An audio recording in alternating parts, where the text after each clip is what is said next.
I'm Jerry with SIFTAC, or Security First.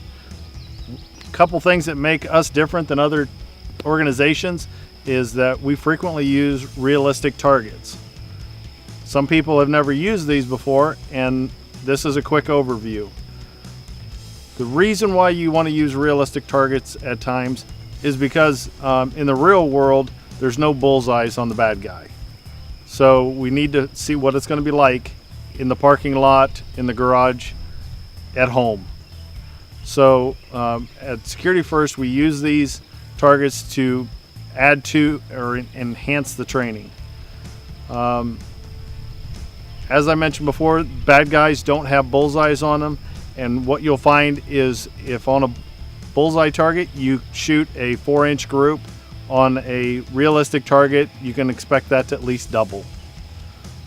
That is very common. You don't have the same reference point. Also, the big advantage with using realistic targets is it's looking back at you. The law enforcement and military have found this to be extremely beneficial and helping you to be better prepared for a real life crisis. The different realistic targets that we use vary in gender, in age, and in situation. We have targets that have a hostage or limited view. We also have the next level of realistic targets called decision targets. It's targets that may or may not have a weapon. Every situation you get into in real life, what appears to be a crisis or the level of crisis, doesn't always mean that it's proper to shoot. So while you're still on the square range, you need to make sure that you develop that decision-making skill when no lives are in danger.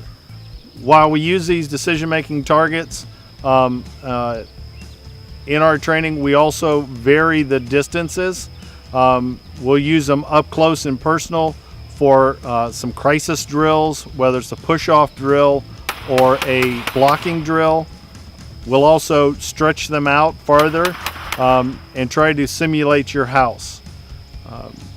Your home is set up differently than mine. The distances are different. You've got different obstructions, so on and so forth. So we try to recreate that to the best of our ability on the square range once again. Other organizations, they spend all their time shooting little bullseye targets and trying to focus on super slow fire, teeny tiny little groups, or extreme distances. We do a lot of our training at 10 yards and in because, once again, in the real world, 30 feet is realistic for most people. Our goal is to help you to be more prepared to protect yourself and your loved ones.